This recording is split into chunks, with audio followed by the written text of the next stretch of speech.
people were saying this roster had for them when they saw who was going to be on it with Hauntzer, Contractz, Froggen, Deftly, and Olleh. Well, for those of you who follow our friends across the sea over in, well, I guess our friends across the ocean, I should say it's not just a sea, over in the LEC, today, their undefeated team in G2 lost their first game of the split. So can NA keep its undefeated team undefeated, or will the Golden Guardians reprise their role from last split and be Liquid's kryptonite? Let's see how this goes down as Ezreal and Olaf will be banned away by GGS. Team Liquid decide to remove the Nocturne and the Lucian. They have one ban remaining. Karthus is on the tip of everybody's tongues right now. And if Golden Guardians would even first pick it, his potential as well. 2 marksmen banned away, 2 junglers banned away, and making sure that CoreJJ doesn't have this strong champion for him, this big playmaker. CoreJJ has been a hell of a player for Team Liquid so far, too. This guy has stepped up game after game after game after game after game. I think that was about 6 games. Either way, he's stepped up all the time, and the man is truly a force to be reckoned with in the bottom lane. Let's see what you go with, Team Liquid. People, at least I know I'm expecting a Karthus here, or do they have some strategy they've planned? Are they thinking he'll obviously play Karthus if we leave it up? We want to see him pick it. They leave the Karthus available. I don't know if they're going to pick it or not. If Team Liquid loses this game, this first ban phase is going to be flamed. They'll pick Urgot, most likely. Urgot's power pick. Cassiopeia is still on the table, still playable. Sion's another one. So it'll be a little bit before the Karthus gets locked in, because you don't want to get hard countered right away. Right. But they're just securing some cores for their team.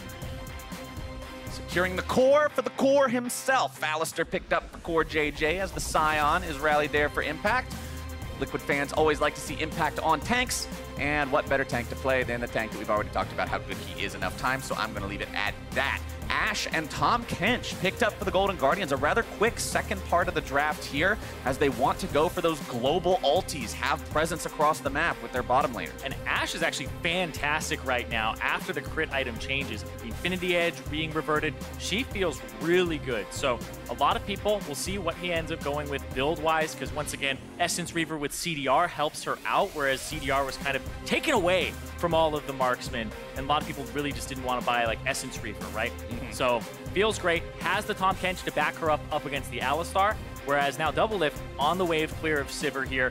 It's a big range disparity in this matchup where the Ashe will be able to take it to the Sivir, but now we're in that second ban phase. We'll see what pops up here. 2 more chances for Le Karthus. 2 more chances to get rid of him, and then if he doesn't get removed, that's 2 more chances for Golden Guardians to pick him afterwards. But there's another Yasuo ban. You said in last game you were expecting to see this champion picked and banned more often now in the post-crit item update. So Golden Guardians definitely respecting that one as Sejuani is removed by Team Liquid. Yeah, and Jensen could play it, right? Play that Yasuo in the mid lane, and it's pretty effective against a lot of mid laners, things like Zoe, things like LeBlanc even, you can just dash around. So, want to get rid of it. Hope we'll see it at some point and see what a lot of these mid laners, even bot laners, have. And there it is. There you go. All right, Team Liquid. All right, there we go. Respecting the Froggen Karthus pick, taking that one off the table, not allowing that late game inevitability. One of the only champions in League of Legends, along with a trolling Nunu that specifically wants to die. LeBlanc banned out here by Golden Guardians, looking towards the mid lane here in the second phase of the ban. So making sure that the Karthus is taken away, what is Froggen going to play today? Because he's played Galio, Lissandra, Urgot, even LeBlanc, but none of those have given him wins. It's just the Karthus with the 2 for 0. Team Liquid decide to bring some more initiation potential into this team. And man, you've got 3 initiating champions, and the one that doesn't initiate helps everybody else initiate better with her ulti. Yep. This is a team that has a lot of ability to dictate when and where the fight goes down. This feels like we're going to have Team Liquid almost running the exact same composition, save for the Jace, and maybe the Cassio might get picked up by Jensen later for Team Liquid, but it might be very similar. The Sion, the Urgot was what they had instead, but like the Alistar and the Gragas, just the initiation core of this team is the same. Zac picked up for the Golden Guardians. The most common criticism we see for this champion is the fact that his early jungle is pretty vulnerable, is pretty weak if he goes up against a strong jungler. Froggen hovering, and he locks it in! I told Froggen last week I wanted to see the Froggen special, and he said, "Do you mean Anivia?" And I said, "Yes," and he looked at me like I was crazy. And then this week, he got to think about it a little bit. He's like, you know, that Captain Flowers guy, He's got some good ideas sometimes. I'm taking credit for this one, Froggen. Sometimes. So the full Chad Skarner Warrior, it's a little risky build according to Vegas. See, but the one reason that I love Froggen's Anivia too is because it is the definition of follow your heart. Yes. I'm pretty sure at any point, Froggen is capable of building any item on this champion, depending on what the needs are for that game, and I love watching it. I love watching him play this. I could not be more excited for this pick, and we're going to see Jensen answer it with the Syndra. And we've seen teams find success recently with playing their own style. We've seen Phoenix from Echo Fox play the Swain. We've seen Froggen pull out the Karthus. We have seen it left, right, and center of how much playing your comfort champions can help you in this meta where sure, there's this S tier, but this patch, a lot of those got nerfed. The field is wide open, and all that engage that you were talking about, the Alistar, the Sion, the Gragas, they're going to have to find this Anivia that makes really annoying chokeholds and choke points. And you've also, on the side of the Golden Guardians, got the Tahm Kench Devour to save people who get initiated on, which could be huge in stopping Team Liquid from making this happen. I love the fact that Golden Guardians know that going into this game, they're matched up against a team that no one else has been able to find significant enough weakness in to bring down. They're matched up against a squad that just seems to be on fire, and they're saying, we've got to do something special. We got to think outside the box. And what's outside the box? The bird perched on top. That's perfect. I love this so much. And he's got Summoner Spellbook. He's got Cleanse, making sure that they can't catch him. The Summoner Spellbook will also allow him to have TP later in the game if he wants it. I really want to see what 2019 Anivia kid looks like. And it's also an old school skin, too. This is Team Spirit Anivia from the original Winter Olympics skins. Yo, he got that red, white, and blue. Back in, what was it, like 2010? The second year the game even existed that those came out? Wow. It's really old, one way or the other. That is a throwback skin for a throwback pick, and we'll see if he can bring it to the forefront here today. We're on to the Rift for game number 1, and we'll start things off. Olleh is standing by with a sideline report with Coach Anero. Give me the deets. Thanks, Flowers. Anero, Froggen's Anivia has come out for this game. What was the inspiration behind the pick? We played it a bit this week. We knew we had a lot of success with the Karthus, and there's very specific scenarios where it's like, all right, Anivia actually does really well versus comp. So we think it might work, but we're just willing to try it. Like, it's obviously, it's a big game for us and not so much of a big game for TL. So it's a good shot for us to try it out and see what it's like. And last week, you started last week basically in 10th place, and now you're taking on the first place team. So how's the team doing mentally coming into this game? Everyone's doing well. Like, we talked a lot about this week. Like, we need to stop focusing on just trying to do what everyone else is doing and trying to make everything that's perfect work. And just do what we think is good.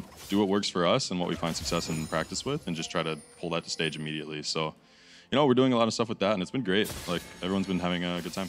Thank you, and best of luck to you. Back to you guys.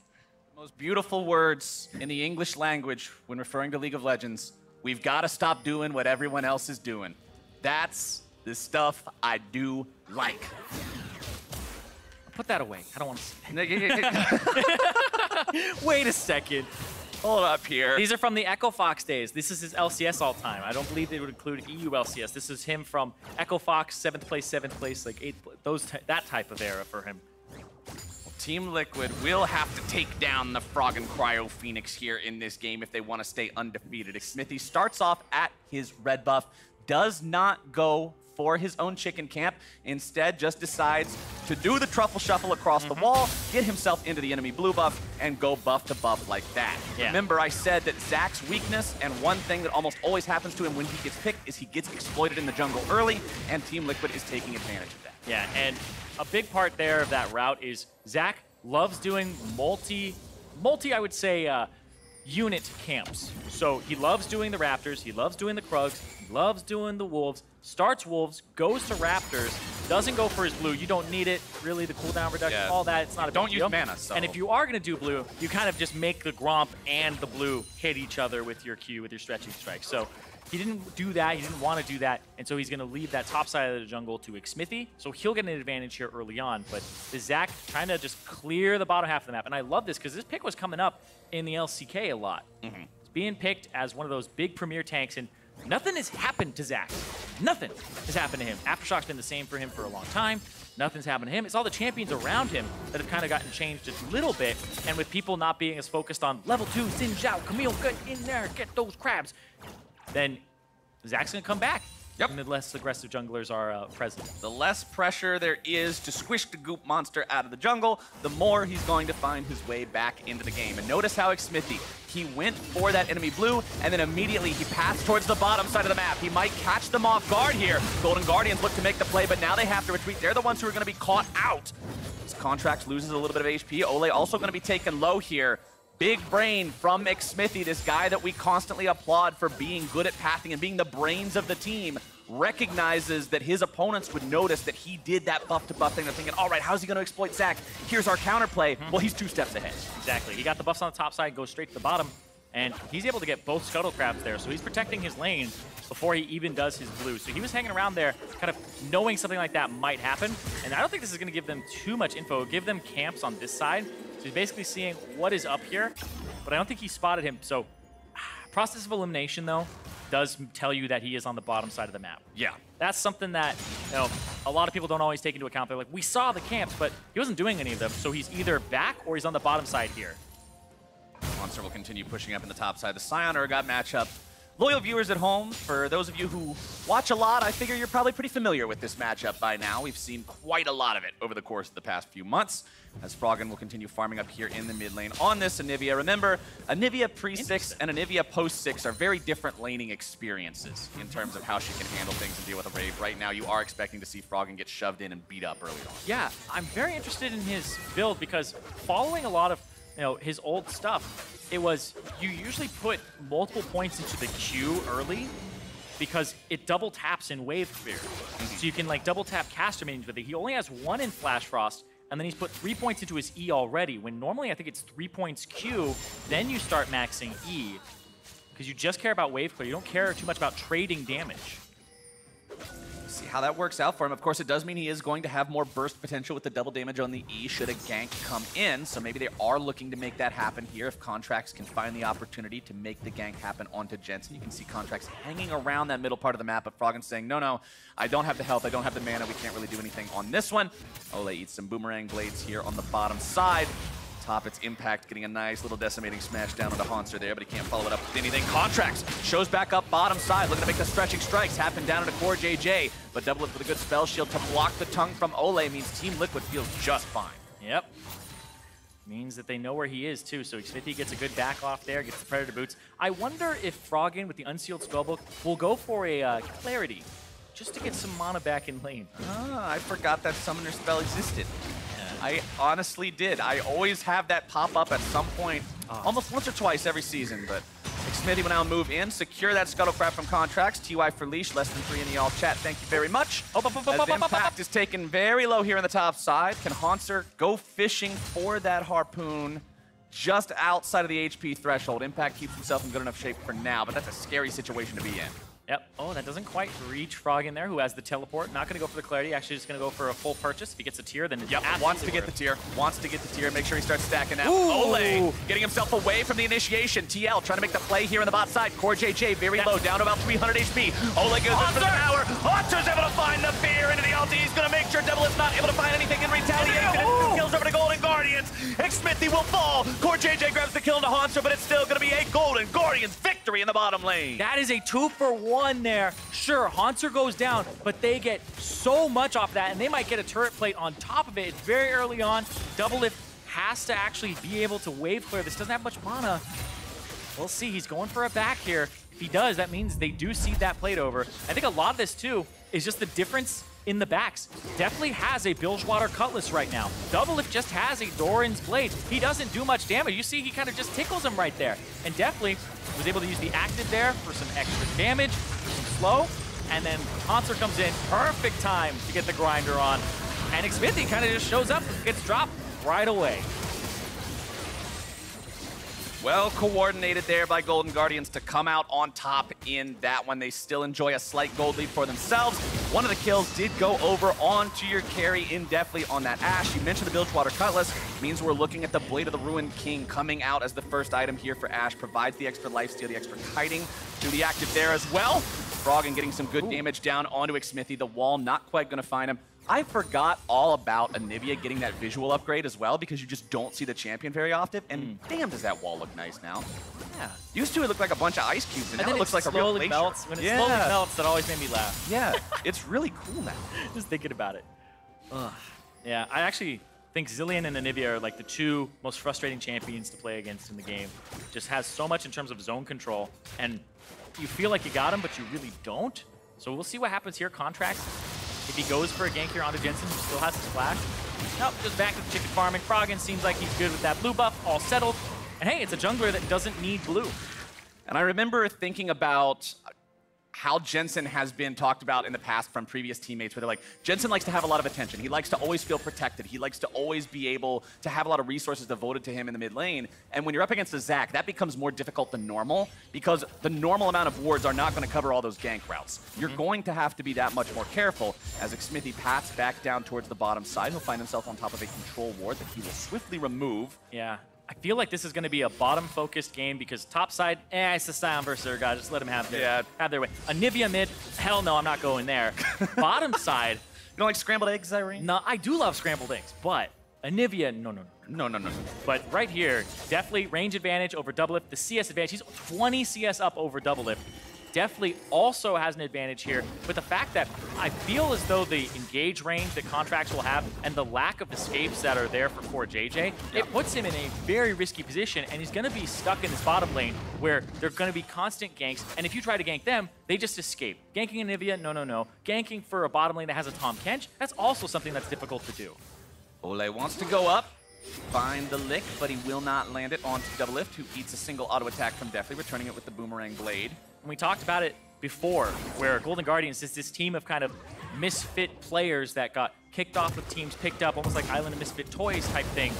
Oh, nice sidestep from Xmithie, getting himself away from the arrow, but he's still going to be in some trouble here. A very nicely done stopwatch to avoid the play. That's what you like to see when you have a player who needs to react in time. Yep, the stopwatch, that was Xmithie with the fancy feat there. The juke forward, dodges the arrow, then ends up, Olleh. Olleh finding himself in a bad spot now. Jensen looking to grab some more damage, knows that he can't go for the ulti just yet because of the thick skin. Doesn't want to waste any cooldowns unnecessarily there, but he will force Olleh back. Yeah. That was so well timed from Xmithie, man. I have got to give credit where credit is due. That was clean. That was really clean from him. This guy, I mean, he's been doing fantastically all season long. The Lee Sin play from him, the Gragas play. Here, though, he is getting flanked. He doesn't have his body slam anymore. He has the Predator, jukes back down, keeps his options open, hits everybody away, stopwatches, and then gets the flash as well out of Contractz. So Contractz without that summoner spell, gonna be a big deal later on when he goes in.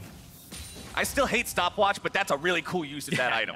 That made you even like it. Yeah, I was even able to accept that as a cool play despite the use of stopwatch involved in it. But bottom side, it's definitely continuing to just farm up here on the Ashe, maintaining about that just shy of 20 CS lead over his opponent. Top side, you can see the 25 lead of Hauntzer has been maintained there as well. Almost 1,000 gold up compared to Impact Sion. We didn't see the Urgot winning the matchup this heavily last time around, but this time it's Hauntzer who's making sure Impact knows who's the boss in top side. Exactly. You have to be able to use that advantage as much as possible with the range early on. The Cole allows him to heal off of every shot from his W, and so I really feel like the Sunfire Cape buy here from Impact and not the Bramble Vest is going to hurt him because it's not going to cut the healing from the Cull at all. It's not going to return much damage. So he's kind of greeting for a Sunfire Cape here on the side of Impact.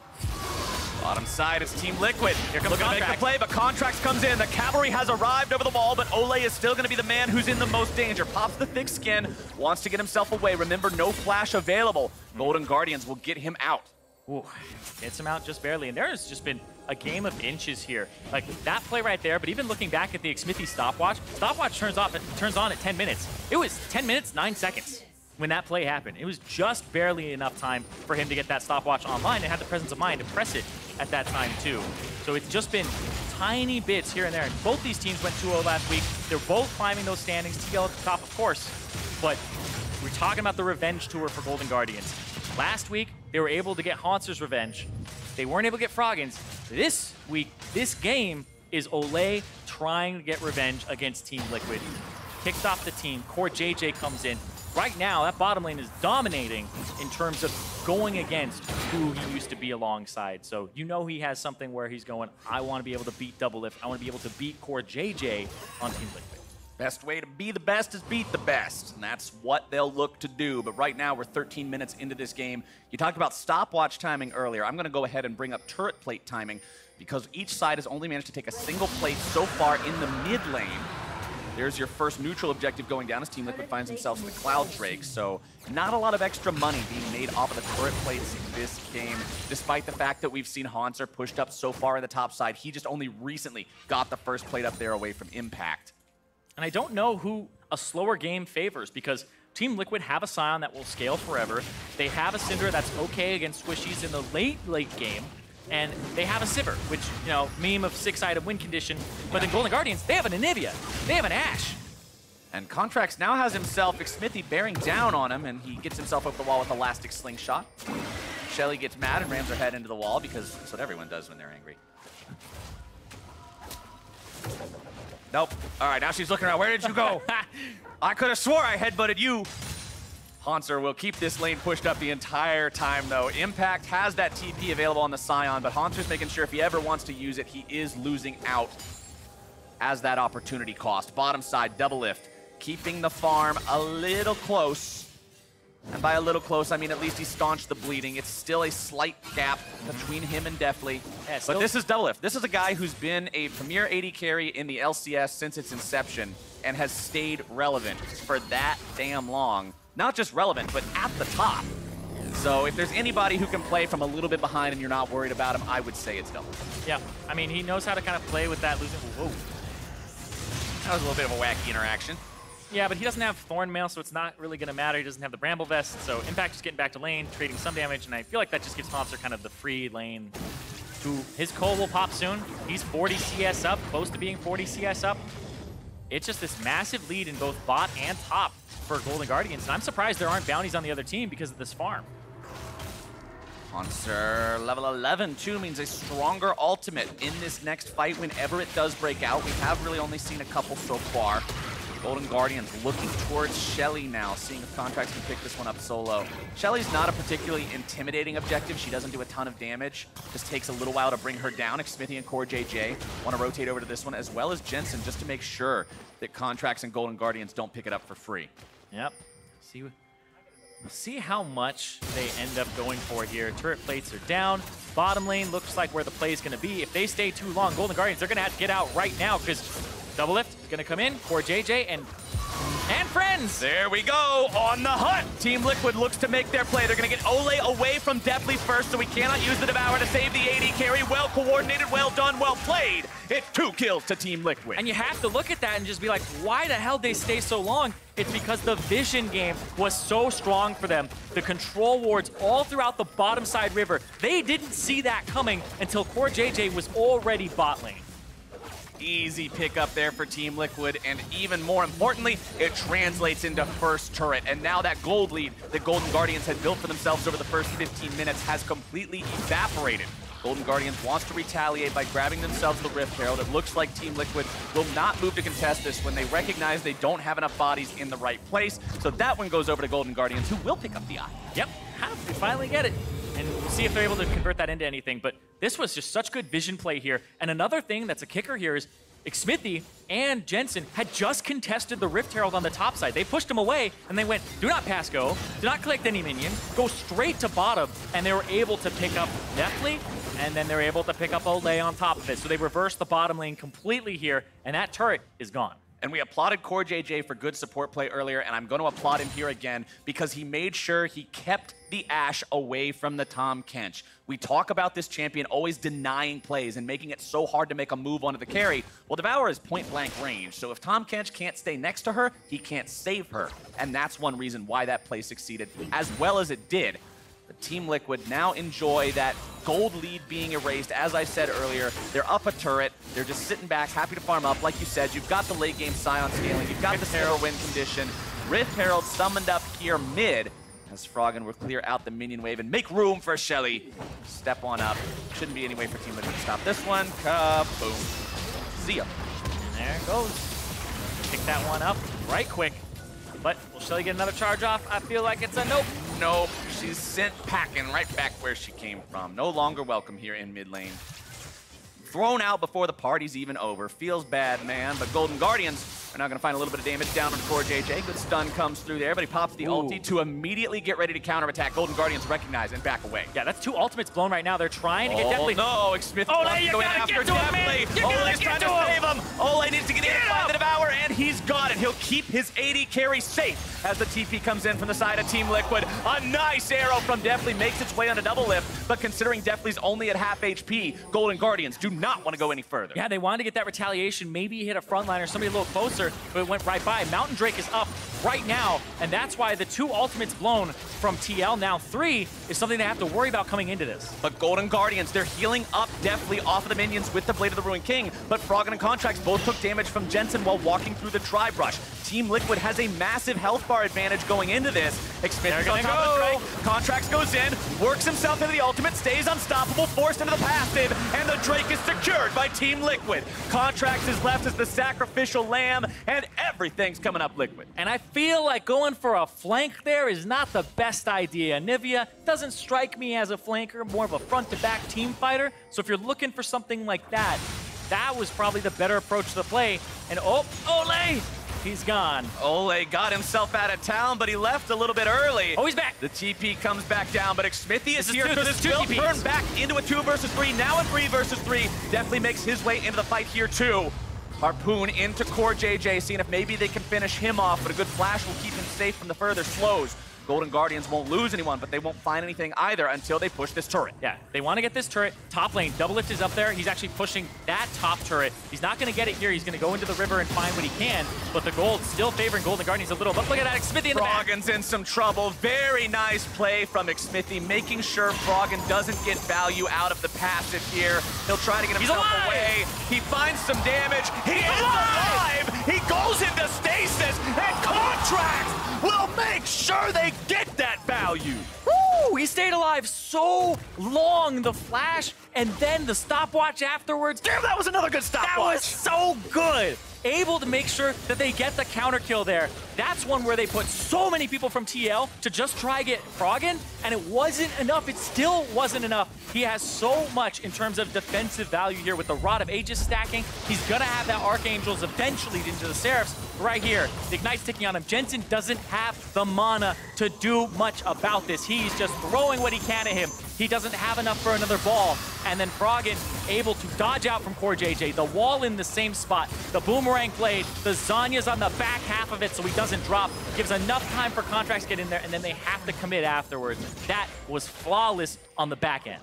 For those who don't know as well, Anivia's egg, early levels, it lowers your armor and MR when you go into the egg. You get scrambled really easy. Later on, you're a dinosaur egg. That thing is incredibly tanky and gives massive resistance bonuses that makes you deceptively hard to kill once you go into it. CoreJJ will be pretty hard to kill himself, but he will be brought back to the rest of the Golden Guardians. They're gonna get him. Froggen shows up, gonna chain CC, drop the stun, the Frostbite's there. As Xmithie looks to find one in return, Contractz taken very low, doesn't have the passive ready to go, and Xmithie makes that kill happen. Definitely with the flash over the wall, gets himself away from Impact's ulti, and it will be a 1-for-1 trade. Yep, 1-for-1. Oh, not for long though. Impact now in some trouble. Hauntzer putting the damage into him. Definitely wants to walk back up, but he's got to be respectful of Xmithie. Where's the wall? wall? The hunt comes down. Hauntzer's caught out. Devoured to safety by Olleh. Gets him out for now.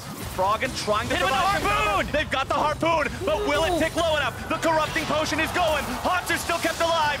Somehow, some way, the Golden Guardians get themselves out. Jensen barely gets out as well. What a bloody fight with no deaths. That was so close on so many people. I'm surprised that harpoon was not ready to go. I don't want to do the math right now, but that looked like it was going to be enough there. That corrupting potion had to just be a sliver away from ticking him down. Natural health regeneration can be a lifesaver sometimes. You know what, screw it, I'm doing the math. Okay, do the math. I will patiently stand by and figure wait it out. as we observe the vision game being played by Team Liquid. You can see both teams putting a lot of wards down around this barren area. So many red dots on the map from Team Liquid. Control wards, vision wards, trinket wards, every kind of ward you could want is making sure Golden Guardians do not go towards that Baron anytime soon. Olleh will move up here. Just make sure that he's always ready, always in range to ult in and save somebody if he needs to do it. Ulti is ready to go on him. Still a few more seconds for both Hauntzer and Deftly to make those happen. Impact still needs to get his back up as well. Same for DoubleLift. I believe Zirene is now ready with the math update. Yep. They have to fall below 25% health to get impaled. He was at 26% HP, 26.6. You don't get much closer than that, as CoreJJ is now in a bad spot once more. Contractz tries to go over the wall, will be interrupted by the pulverize. Good job there, but the ward is going to make sure they grab him anyway. Xmithie wants to move in, see if there's a counterattack to be made, but the arrow finds its way in. Hauntzer wants to find the follow-up damage. They've almost got him, but not quite, and DoubleLift goes on a killing spree in the counterattack, and Impact is into the back line. A decimating smash into the Golden Guardians carries, and that is the Liquid counterattack coming in. DoubleLift's got a double kill, and Deftly heads for the hills. The chilling smite, take a drink, buddy! It's a triple for DoubleLift! And it always seems to happen in these Team Liquid fights when it looks like things are dire. Impact is like freaking Gandalf. He comes in from the right side. It's like, where was this guy the whole time? And he turns the fight around. He was off playing a Balrog, man! He was doing the side quest, and now he's back here, helping Liquid out, bringing in the team fight potential, and Team Liquid will take the Baron as the prize for that one, feeling good. Whew. And Team Liquid, this was a nail-biter up until this point. Froggen gets the pick right there on the CoreJJ, gets the wall down, forces him to go around. The ultimate comes out, and then you look at where the map is situated. Look at the mini-map. Urgot's coming in from the flank. All right, so as soon as Urgot gets here, they want to turn on Xmithie. There's the arrow. He gets a little bit further away. They get the stun on him, but then it's Contractz who ends up dying, and boom! Deja vu right in the back line. Impact gets the stun, gets the knockup, kills Froggen, delays Olleh enough, and forces Deftly to flash to boot, which means there is no escaping this second half of the fight. No. See you later. Team Liquid tells the Golden Guardians as they clean up that fight. And now, Team Liquid has only taken a single turret, Zirene. That means there is a ton of standing gold on Summoner's Rift for this team to collect. Look at the damage in the last team fight. Yeah, Froggen's up there on the board. He's got some numbers. Where's everybody else's numbers? And no numbers, Zirene. I don't see enough numbers. Oh boy, but now you're seeing DoubleLift with so much gold in his pockets. He was down 20 CS. He is now completely even in the CS department. 5-0 and 5. I was gonna say the 5-0-5 adds a bit to it as well. Yep. Impact finds himself in a bit of a rough spot. Very tanky though, so not going to be dead just yet. And Hauntzer can't move in front to stop him from ulting away. So Team Liquid will not lose their top laner there. They'll continue pressuring the mid lane here with Xmithie and Jensen. DoubleLift rotates over for a couple of auto attacks. Wall thrown out. Froggen has to be careful to not eat too much damage coming in from Jensen. Oh, nice catch! That one's going to be huge as he goes into the grind and the shutdown comes out, and that's 2 for Golden Guardians. Jensen wants more! Keeping himself away from the arrow. Jensen will try to get himself away, but Olleh is coming around and he wants something, but he will not chase further. He knows he can't do it alone. But now Golden Guardians have found themselves in a 5 versus 3 for the next 30 seconds, and Drake will be what they take. And that was one where Impact, he's the one who runs away. He's the one who backs with the Baron buff after getting caught on the bottom side. So they say it's time to initiate. 5v4 for Golden Guardians. That's when he's slaying the Balrog. You can't go during that time. No. You gotta make sure it's a bit more coordinated than that one. Let's take another look at the replay here. Yeah, they caught him. They already forced out Impact on the bottom side. He has teleport, but right here, it's already made connection. That was so close. He used the QSS as well. The QSS, the heal, the flash. Nothing is gonna save DoubleLift from that.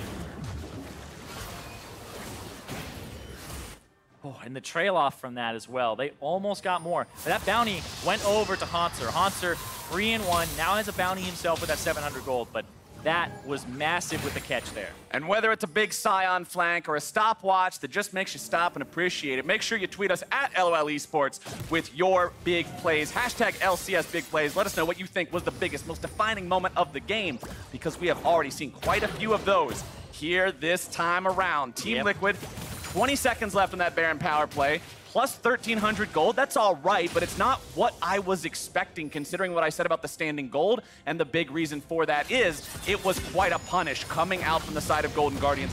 DoubleLift had a 950 gold bounty when he was caught, which is quite a lot into your opponent's pockets. Yep.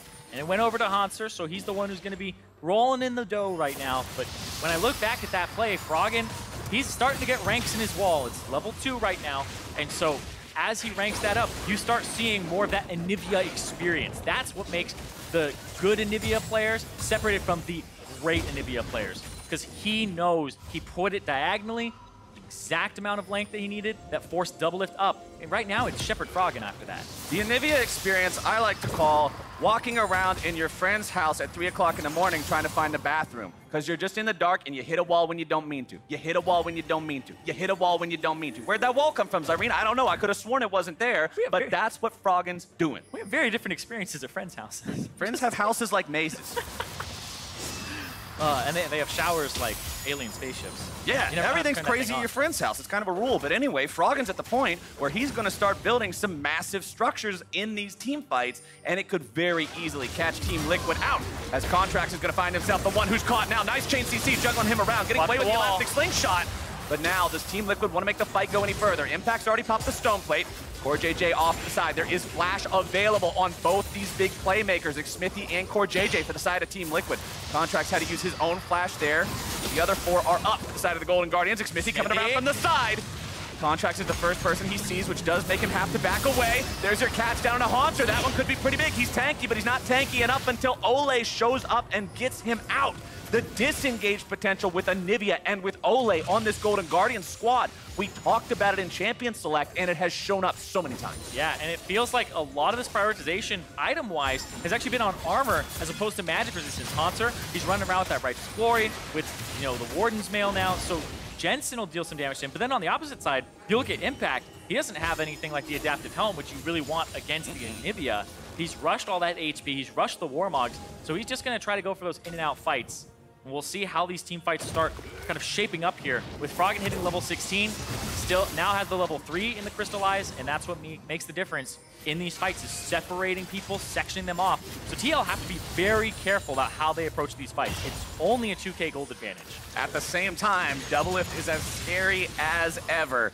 QSS plus 3 fully completed crit-based items makes that a very scary carry threat. As Impact goes in, the wall comes out, CoreJJ into the back, they'll be able to find that enemy carry, and Deftly is down! Team Liquid's already won the fight, but how much more can they find? Contractz wants to get himself away. The passive will be wasted here. He goes into the Bloblets and only buys a couple of extra seconds. Golden Guardians will not make anything else happen. In fact, they stick around way too long! They're gonna lose Froggen, they're gonna lose Olleh, they're gonna lose everything, as they cannot get out. I do not know why this team hesitated and stuck around in the mid lane. That could lose them the game. It was 30 minutes on the clock. It was a nail biter, but right there, that's going to be Team Liquid taking it home off of Golden Guardians, overstaying. No Baron necessary. Team Liquid recognizes this is where you push for the win. This is where you let them know they are not going to reprise that spoiler roll from last year. Golden Guardians will fall to Team Liquid 30 minutes into the game. One team fight is all it takes. That flank, that initiation from Xmithie, from CoreJJ, it sets things up for Liquid to bring them down. They'll pad the stats a little bit here at the very end of the game.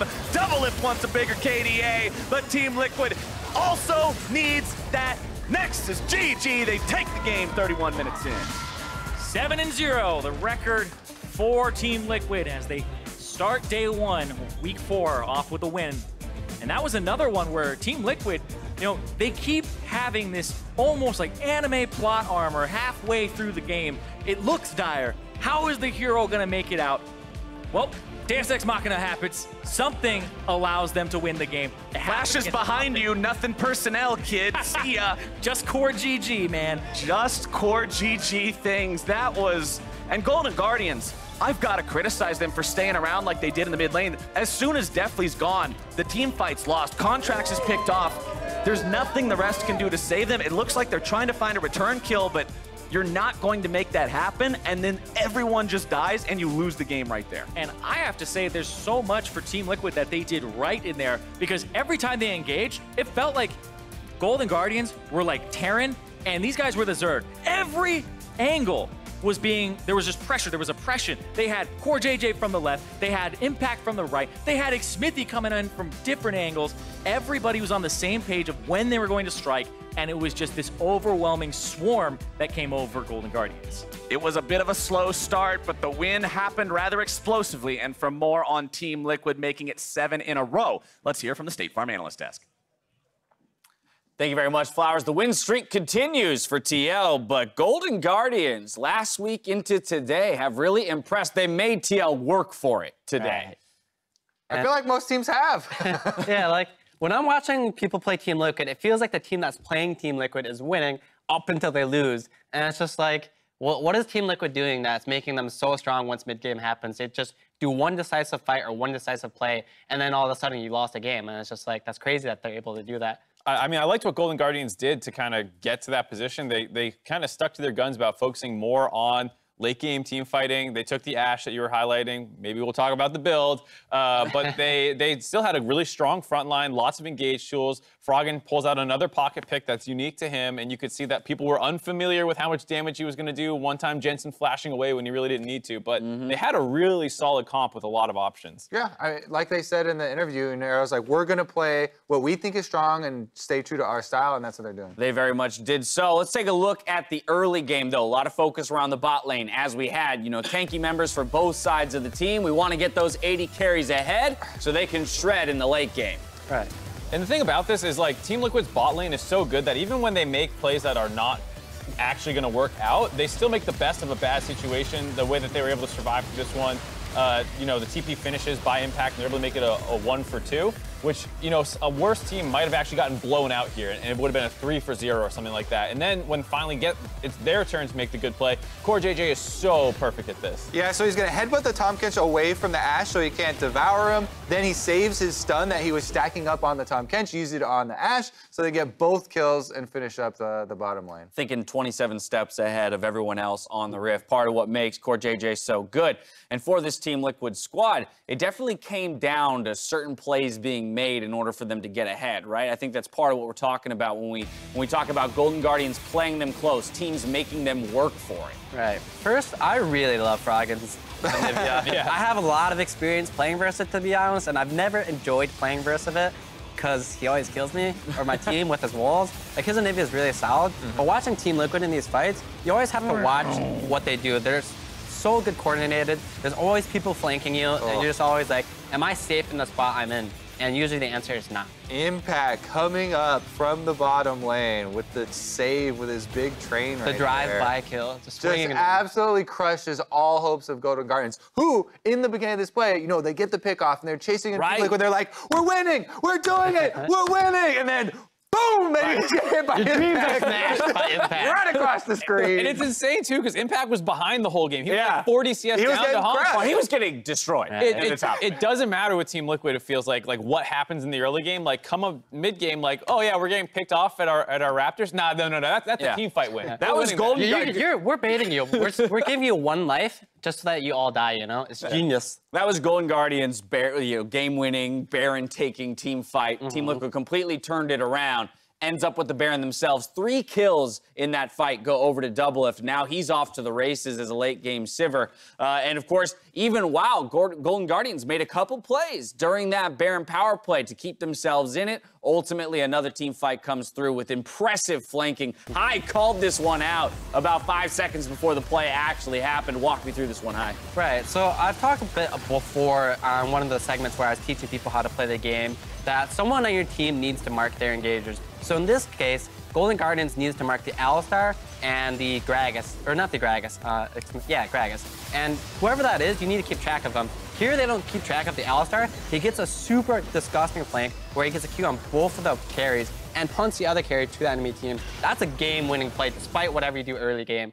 And I think it's super impressive how they played around Froggen's walls as well. Froggen had really good walls in that fight, but the first time Sion just flashes over it so he can ult, and then the next time he's like, okay, I walled them off so we're safe in the mid lane, and then both Jensen and DoubleLift flash over the wall again to follow up on the tank. So they were doing a really good job of, Anivia made the right play, but then they just instantly punish it again. Which is super cool because we talk about the unfamiliarity of a lot of these players probably with Anivia. Just they're not going to get a ton of practice against any other Anivia at the current moment. And so to still kind of of have that, you know, wherewithal within these fights on stage to go, I know how to operate around what this champion does and still win a team fight is pretty impressive. Yeah, I think it was super cool. DoubleLift actually commented on this in one of his interviews, how all the members on Team Liquid have a very similar idea of how they play the game. He said it's just because they're all better at the game than everyone else, and they know what's correct and everyone else is wrong. But, you know, regardless, they all think about it in a similar way. So you can see it in how fast they make choices after winning that team fight, right? When they win the one team fight with Sion coming in, they're like, oh my God, we're back in this, instantly Baron, then they're instantly down mid lane. They took all the turrets and the game is over so quickly. That's why this is one of our quickest teams. I'm not quite sure if it was the quickest team, but Team Liquid are like 4 minutes ahead of the North American LCS average game time. I do want to tie this back into the conversation we were having at the top of the day, though. You know, how dominant is Team Liquid in the grand scheme of the LCS historically? And it's tough to get through because exactly like you're talking about, Hai, it seems like in a lot of situations, Team Liquid is behind. Or it seems like maybe another team has their opportunity to win, and then the one team fight happens and Team Liquid takes it. But is that enough to say that there's, you know, that much better than everyone else if at any moment you feel like they still could lose? Right. It's a bit reminiscent of the old T9 days where we were oftentimes behind in the early game, but we never felt in danger of losing. I feel they probably feel the exact same way. Even despite them falling early game, they're always probably thinking, it doesn't matter what happens, we're going to win. We make better plays, we team fight better, and we're just better players. Knowing that, for them, they probably have no issue losing the early game. I'm sure they don't want to, but, you know, it's very reminiscent of that, and they're definitely showing to be a super strong team. I didn't ping stats before this. This is a live request, but I would love to know if anyone has gotten a Baron on Team Liquid this season, or if they have taken an inhibitor turret against Team Liquid this season. Because even if you're winning the early games, if you're not getting the Barons and you're not cracking the base, you're not actually close to winning the game. So, like, as much as Golden Guardians was in that game, so to speak, and had 1,000 to 2,000 gold leads, they didn't ever get a major objective. Another thing, too, is that Team Liquid, you know, when they do lose something in the early game, you know, maybe the other team gets 2 kills, they're often trading for something else on the side lanes. Maybe they push out, they get a turret in exchange for those 2 kills. So when people are like, oh my God, they're losing this early game so hard, they do a lot to kind of mitigate those losses. They have not had a Baron taken against them. So You're not close to being Team Liquid yet, boys. All right, well, I don't care about the early game. We're going to take a break. When we return, Echo Fox and Cloud9 face off on Summoner's Rift. Don't go anywhere.